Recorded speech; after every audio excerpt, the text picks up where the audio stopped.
My name is Renata Voss. Everyone calls me Ren. I'm 36. And 9 months ago, my mother handed me a folded piece of paper across a linen tablecloth and told me it was the best thing that would ever happen to me. It was a job offer. Full-time nanny and house manager for my little brother's 3 kids. $31,000 a year. No benefits. Live-in preferred. My mother had circled the salary in gold pen like it was a prize. She did not know I had signed a term sheet that morning, worth 400 times that number. She did not know the man about to fly in from San Francisco to save my brother's company already worked for me, and she definitely did not know that by the time dessert was cleared, I would be the one deciding whether her golden son kept his house. But I'm getting ahead of myself. Let me take you back 6 days. This is Legacy Quiet Reads, true stories of women who got underestimated at exactly the wrong table. If you've ever sat somewhere and let people believe the smaller version of you, stay close. Comment where you're watching from, and subscribe, because this one has 3 twists, and the last one isn't mine. 6 days before that dinner, I was on a stepladder in my print shop on Elm Street, restringing a broken treadle on a 100-year-old letterpress, wearing an apron dusted in ink, when my phone buzzed with a text from my brother Caleb. Family dinner Saturday. Big news. Wear something nice, Mom says. Caleb is 31, and he runs a logistics tech startup called Fetchline, an app that routes last-mile deliveries for small grocers. 2 years ago, it was a good idea and a maxed-out credit card. Today, it is very nearly a real company, and almost nobody in my family knows why. Here's the part they don't know. I do not run a print shop for a living. I run it because I like the smell of it. What actually pays for the building underneath it is a firm called Amara Capital, which I founded 11 years ago out of a studio apartment with $40,000 and a spreadsheet. We invest early, quietly, and we do not put our names on anything. Amara currently manages just under $900 million. I own the whole thing. Exactly 3 people alive know that Renata Voss and Amara Capital are the same person: my lawyer, my managing partner Priya, and, as of 14 months ago, my little brother's own bank account, because Amara was the anonymous seed investor who kept Fetchline breathing when every real VC in the city passed. Caleb thinks a mystery fund believed in him. He has no idea the mystery fund is his sister, 3 towns over, closing at 6 p.m. sharp to go stand behind a printing press and pretend her hands don't know what a term sheet feels like. You'll want to remember that detail. It matters in about 11 minutes. The reason I never told him is the reason I never tell anyone, and it goes back further than Amara. When I was 24, I built something else first, a small events catering company with my college roommate. We were good. We were also 19 months from broke when a bigger company underbid us into the ground.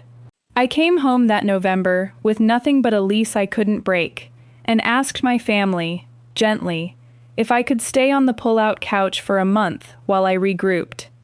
My mother called a meeting, not a conversation, a meeting, with my father and Caleb, who was 19, and said nothing, present. She'd made a list: the failed business, the broken lease, the boyfriend who'd left 2 weeks earlier, which she brought up as evidence. She finished with a sentence I have never once been able to unhear. Some people just aren't built for building things, sweetheart. There's no shame in it. There was, apparently, a great deal of shame in it, because she said it while looking directly at the family photo wall, like she wanted the relatives in the frames to hear it too. I moved out that January, and I never let anyone watch me try again.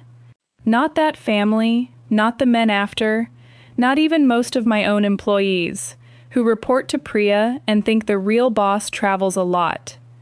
Here's the rule I built my whole adult life on: if they can't see it, they can't take it from you. It's a good rule. It's also I'd learned 9 months ago, a very expensive one.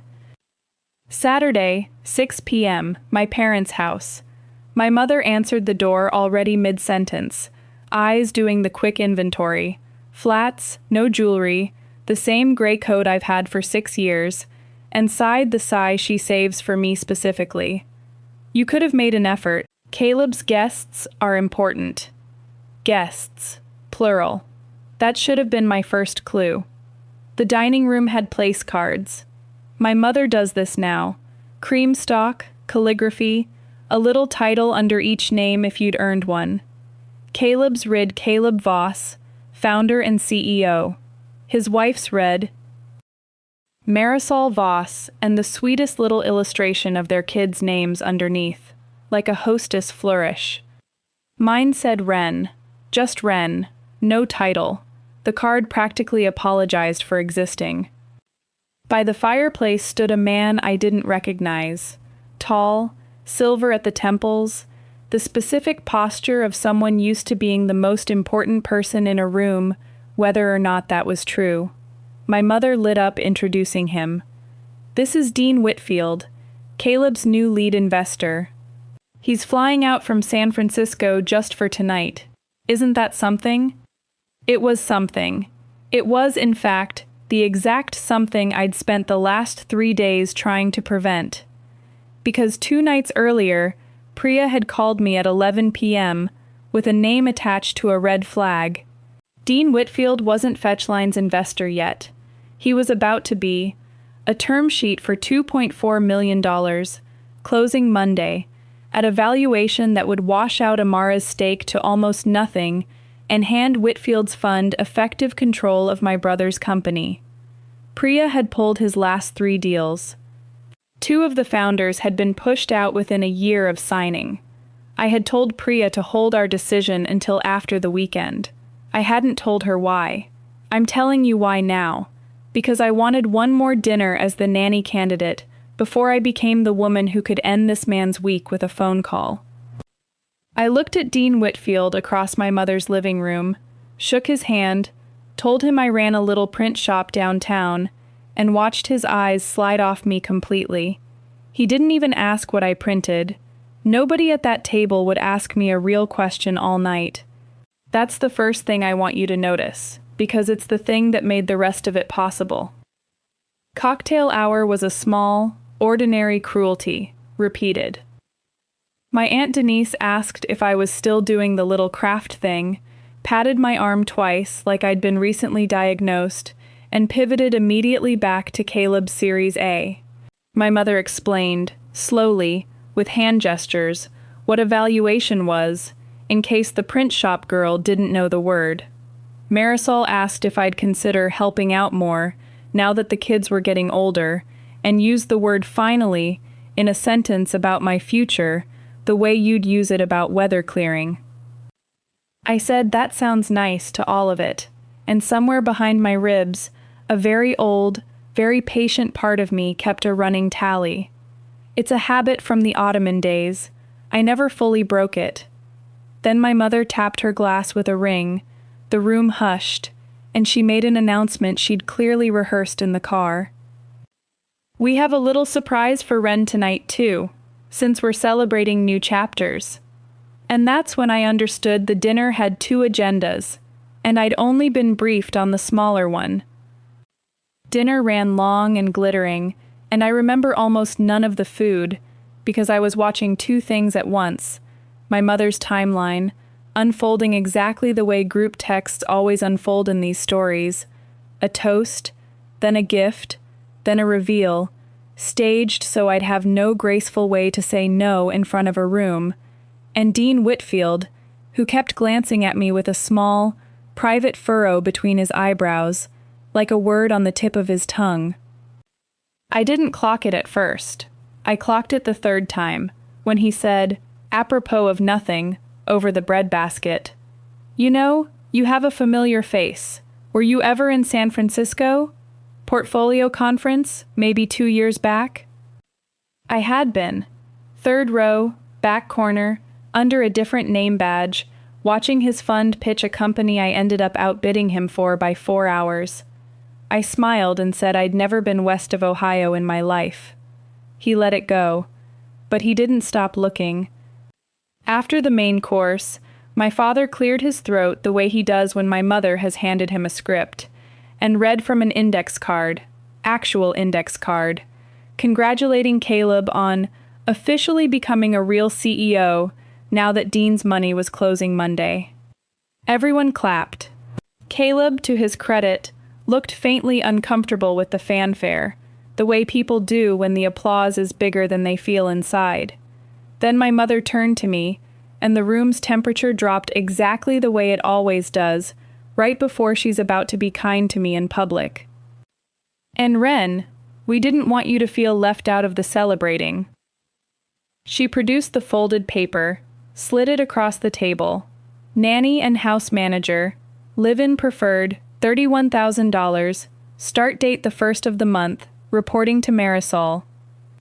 "You're so good with the kids," she said, "and honestly, sweetheart, this gives you something real to build, structure, a purpose.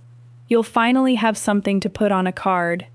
The whole table looked at me with the specific, warm, unbearable expression people wear when they think they're rescuing you.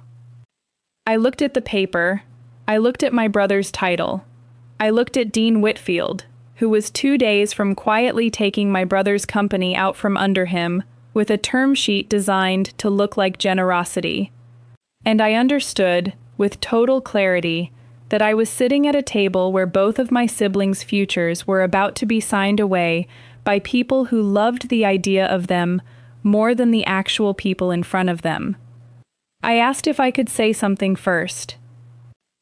"Dean," I said, and I kept my voice at exactly the register I use, closing a deal, calm, unhurried, because nothing unsettles a confident man faster than a woman who isn't performing nerves. "Before anyone signs anything this weekend, has Caleb seen the side letter attached to your term sheet? The one about board control after an 18-month underperformance clause?" The table went still in that specific, textured way rooms go still when a sentence lands somewhere it wasn't built to land. Caleb blinked. "What side letter?" Dean's jaw did something small and controlled. "That's standard structuring language.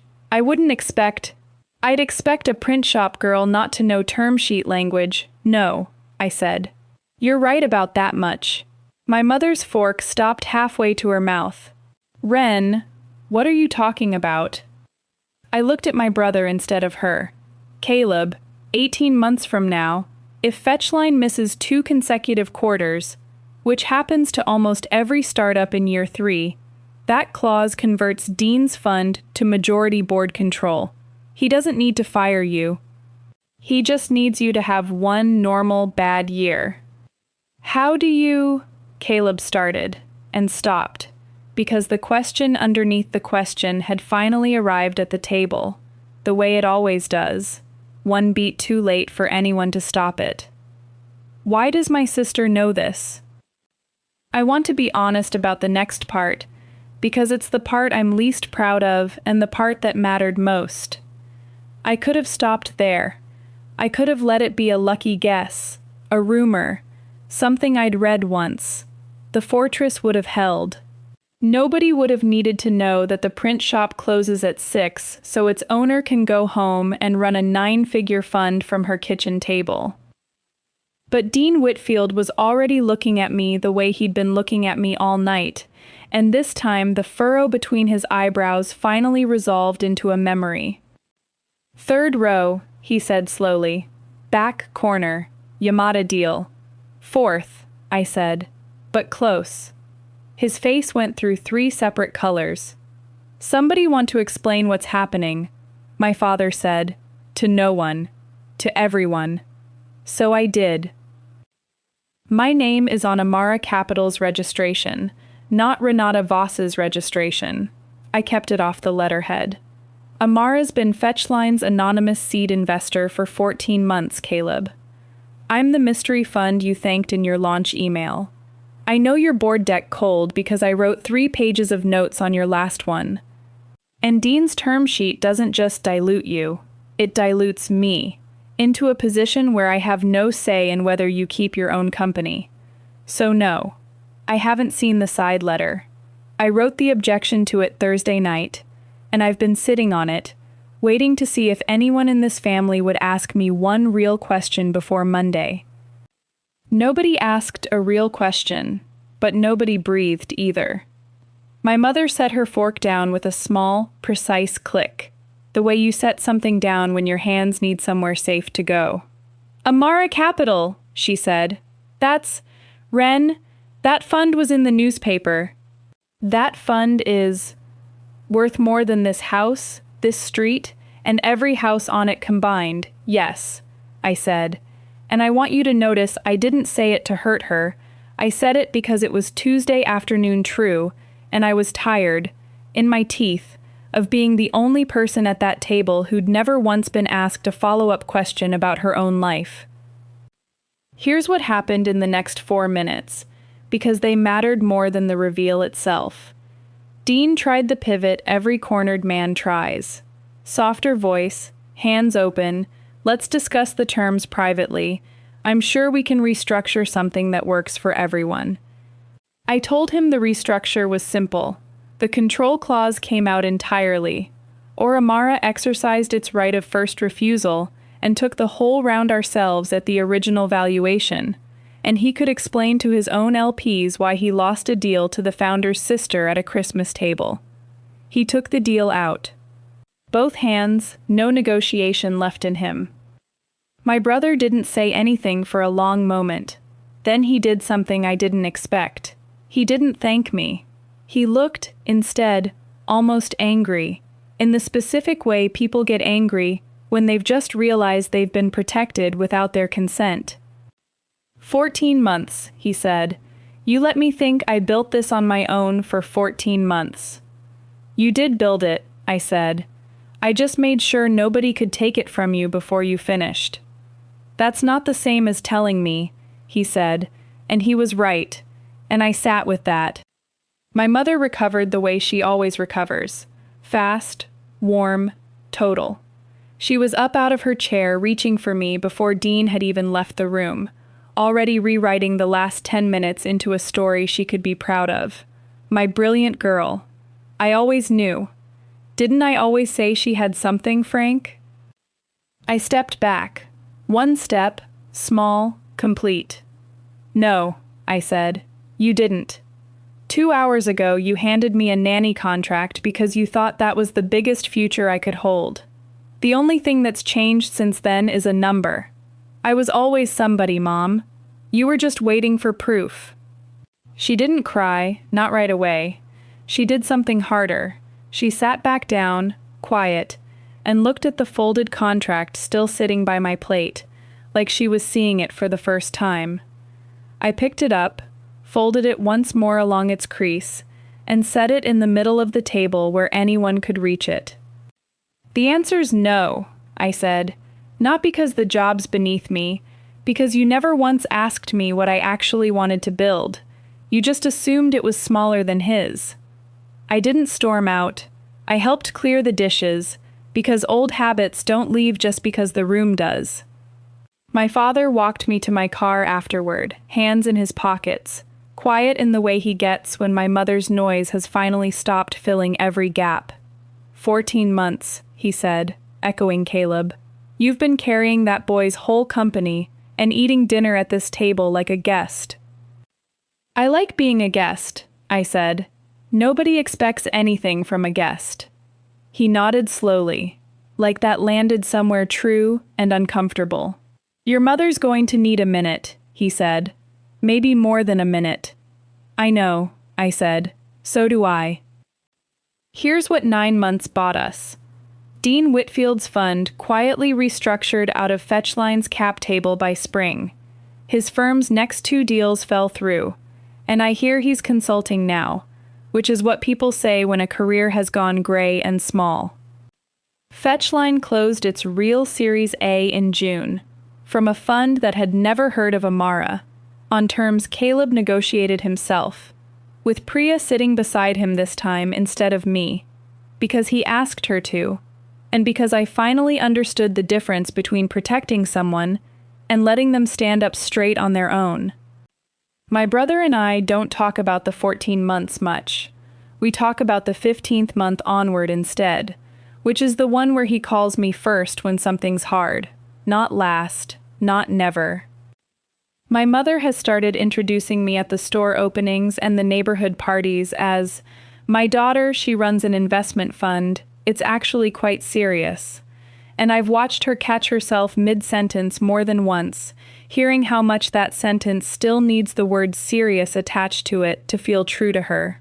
That correction, repeated a dozen clumsy ways over 9 months, is what change actually looks like on a woman who spent 30 years believing love has to be provable. The print shop is still open Tuesday through Saturday. I still restring that treadle myself. Nobody in town knows what's underneath it, and for the first time, that isn't armor. It's just a hobby I love, running quietly next to a life I no longer have to hide. Last week, my mother mailed me something instead of handing it over at a table. A small box, no ribbon this time. Inside was a card my grandmother had kept from when I was 9, a school assignment titled, "What I Want to Build When I Grow Up." I'd drawn a machine with too many gears and one word underneath it, in 9-year-old handwriting, everything. On the back, in my mother's handwriting now, "You already told us. We just weren't listening." If the people who raised you only ever see the smallest version of what you're capable of, the answer isn't to hide the rest of it forever, and it isn't to slam it on the table to win an argument. It's to build it quietly, on your own terms, until the day it simply won't fit in the box they tried to hand you. That's my story. One folded contract, one term sheet nobody expected me to understand, and a family finally asking the right question a little too late, and, this time, staying to hear the answer. If someone at your table has already decided what you're capable of, tell me about it below. I read every one. And subscribe, because the next story starts with a woman who let her whole family think she'd lost everything.